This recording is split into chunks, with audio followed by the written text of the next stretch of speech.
Bilang isang gantimpala sa ating sarili na nagwalis tayo, ayan, nagbili tayo ng ice cream. So, ayun, matitikman natin ang tamis ng tagumpay.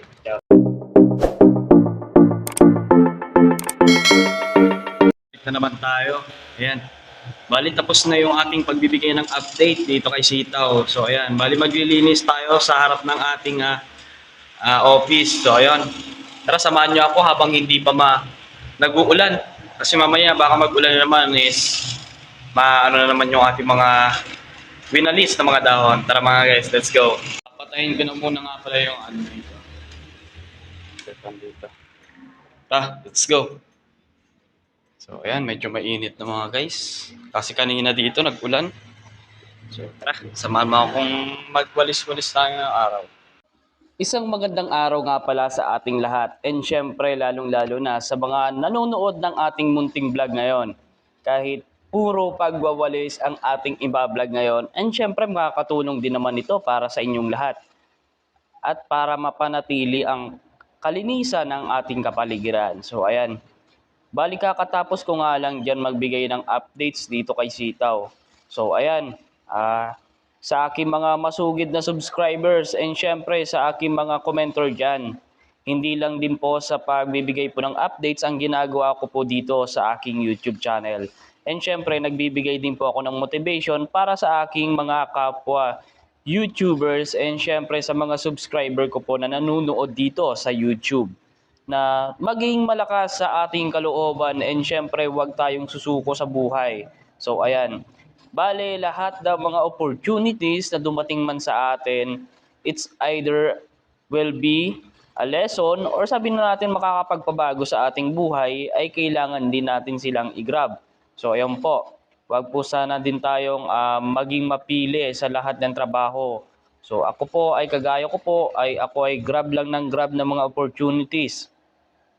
Baka sa isa sa mga ito ay isa sa makapagpabago ng aking buhay.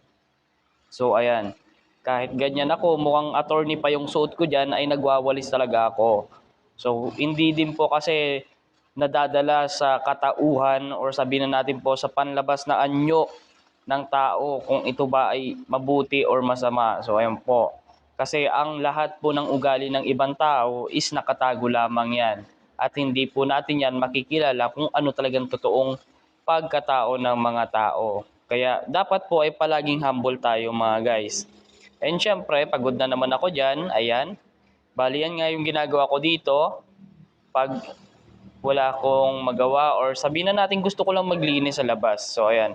Kasi dito guys is mag-isa lamang po ako dito sa aking munting office. So ayan po. Bali nagtatrabaho din po ako. And syempre nangangarap din po ako na makaangat sa buhay. So ayan. Kaya sumali din ako sa iba't ibang invest. So ayun mga guys, bali medyo nakakapagod. Ayan. Hindi pa tayo nakakalahati dito. Pero malapit na tayo matapos. 1 PM na ngayon ng hapon. Kailangan kasi natin itong matapos kasi baka mamaya mag-ulan eh. So tara, tapusin natin itong mga guys. Kaya ayan, kahit medyo hindi pa tayo tapos ay tatapusin po natin itong ating munting pagwawalis dito sa ating harapan ng ating office. So ayan, bali yung iba po nating mga subscribers po na hindi ko po masagot sa kanila mga comment and suggestions and problems dito about nga kay Sitaw ay pagpasensyahan nyo po, pero ako po ay babalik po sa inyo para po magbigay po ng another updates na naman po. Sa ngayon ay mag-enjoy muna po kayo habang ako'y nagwawalis dito sa harapan ng aking office mga guys. So ayun, balian sobrang dami na nga ng aking winalis dyan ng mga dahon. Kasi dito sa aking kinapwepestuhan itong ating munting office kasi ay may malaking kahoy. Kaya ayan, talagang dumog talaga ang mga dahon. Kailangan kasi nating maglinis bago dumating ang ulan at kailangan nitong masunog. Kasi pag hindi ito masunog, pag dumating ang ulan is mabubulok ito at mababasa at hindi na po masusunog ang ating mga dahon. So ayan, pera lang yung dahon masunog, wag lang yung ating mga pera na ininvest. Ayan, sa ating mga business. Sana ay makabalik pa yung ating mga pera.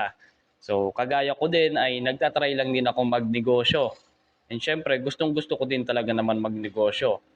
Kagaya ng ibang tao na magkaroon ng dagdag kita or extra income, lalong-lalo na sa ating mga single mom or single dad dyan na palagi pong nagko-comment sa aking mga YouTube videos about nga dito sa kung paano makakabalik yung kanilang pera. Sa akin din naman, ako din po ay nag-aantay kung kailan nga babalik yung aking pera dito na aking ininvest. Pero bago po ko siya nakilala, si Sitaw, ay na-scam din po ako ng ilang mga e-commerce business na, ayan, patok na patok talaga. Kasi sino ba naman di gugustuhin na magnegosyo, di ba mga guys? Siyempre, lahat tayong mga tao gusto din umangat sa buhay. Pero may mga ibang tao lang talaga na walang magawang tama. Ayan, talagang yung iba ay panluloko talaga sa ang ginagawa sa tao.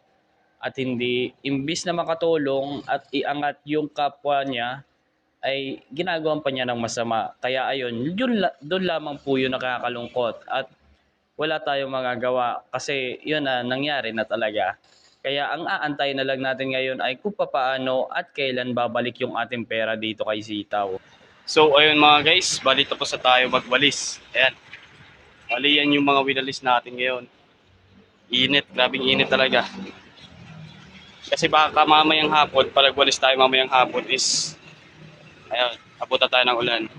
So ayun, ngayon tayong umaga nagwalis. So ayun, makikita nyo naman, ang laki kasi ng puno dito mga guys. Oh. So ayun, ang dami ditong puno kaya araw-araw madaming dahon. So ayan nga pala yung ating winalis ngayon. Ayan. So ayan. Bale, magpapahinga lang muna tayo. And syempre, mamaya bibili tayo ng gas kasi pag gamit natin yung plastic or ano ganyan, hindi yan liliyab agad. So ayan. Papahinga muna tayo, mga ilang saglit din. Sunugin na natin yung mga dahon bago pa umulan. Ayan, nakapahinga na tayo. Susunugin natin yung ating mga winalis doon na dahon. So ayan, bibili tayo ng gas at dito natin ilalagay. So tara, samahan nyo akong pumunta sa tindahan mga guys. Let's go! Kaya, may gas kayo? May gas po kayo? Yeah.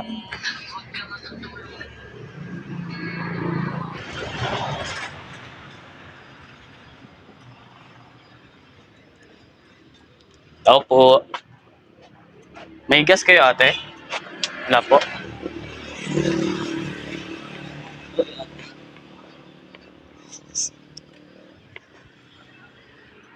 So ayun mga guys, bali wala tayo nakuwang gas sa mga tindahan. So lalagyan natin siya ng gasolina. So ayun, sa gasoline station, bibili na lang tayo. So tara. So ayun nga pala mga guys, bali nakabili na tayo ng ating gasolina. So ayan, sa halagang 30 pesos, okay na siya. So ayan, bali binago ko yung aking bote kasi medyo maliit yung una. So yeah, sunugin na natin yung ating mga dahon. So ayan, tara mga guys, sunugin na natin ito. So ayun nga pala mga guys, at nakabili na din tayo ng gas sa gasolinhan. Dahil walang mga gas dyan sa mga tindahan dito sa may harapan ng ating office. So ayan, bali nilagyan ko nga pala yan dyan ng kaunti muna na gas. And syempre, magde-distansya tayo ng kaunti kasi medyo naliyab kasi to. Hindi kagaya ng gas na hindi naman siya na naliyab na ano. Yan. Yan, parang ano na tayo, pwede na tayo magluto ng ano, ng ating minudo. Ayan, isa sa mga paborito din natin, mga ganun guys. So ayan, bali susunugin na natin sila para hindi sila abutan ng ulan. Ayan, nang maubos naman yung ating mga kalat dito at hindi pagbahayan ng mga kung ano-ano insekto or sabi nating mga ahas, ganyan. And syempre sa mga nanonood pa rin ng aking paglilinis ngayon. Ayan, maraming salamat sa inyong lahat and syempre sa ating mga subscribers na nasa 474 subscribers na tayo. So ayan, maraming salamat po. Kahit amoy usok na tayo dito. Ayan, amoy usok na. So mamaya, bali hindi tayo kumbinsido dyan mga guys kasi ayun, pawala yung usok niya. So ibig sabihin parang pawala din yung kanyang apoy. Ayan, medyo problema na naman tayo. Problemado na naman si Kuya Mark mo. Ayan. Kaya dito, maglagay na naman tayo ng another gas dito sa kabila. So ayan, ready natin yung ating papel. Kasi ang ano kasi mga dahon mga guys, kasi medyo basa-basa sila. So ayan, siguro nahihirapan silang magliyab. Okay lang magliyab, basta wag lang yung ating mga pera na ininvest sa baling tao. Charot. So ayan mga guys. Yan. Yan. Yan. Mamaya magliliyab na yan. And syempre, papanoorin na naman natin. Ayan. Use. Ayan. Medyo kumbensido na tayo yan. Pero yung isa nating sinunog na una is, ayun, umuusok na din siya. Kaya natutuwa na din tayo. So ayan, maraming salamat na naman. At nakalinis na naman tayo ng ating munting upis ngayon. And syempre, bago abutan ng ulan, kasi darating na naman ang tag-ulan mga guys. Mag-o-August na naman. Ayan, madalas na naman ang pag-uulan dito sa ating lugar. Kaya maaga na ding maglinis tayo. Siyempre, mamaya magbibigay tayo ng papremyo sa ating sarili kasi naka-accomplish na naman tayo ng isang bagay ngayong araw. So ayan, bigyan natin ng another na prize ang ating sarili para sa isang great day na naman na ginawa natin ngayong araw sa paglilinis natin sa ating harap ng ating office. So ayan, okay na siya. Gamit ko nga pala dyan ay pala para isahan na din. Bali natapos na tayo sa pagwawalis natin sa labas. So ayun, bilang isang gantimpala sa ating sarili na nagwalis tayo, ayan, nagpili tayo ng ice cream. So ayun, matitikman natin ang tamis ng tagumpay. Charot. So ayan, maraming salamat nga pala guys sa mga nanood nitong ating munting vlog kahit puro paglilinis yung inyong napanood. So ayun, maraming salamat. So ayan, kakainin natin ang ice cream natin. Ayan, medyo malamig pa. Umuusok-usok-usok. So ayan, tara, let's go. Oh, maraming salamat po. And syempre, sa susunod natin na naman ng vlog natin dito. So ayan, maraming salamat.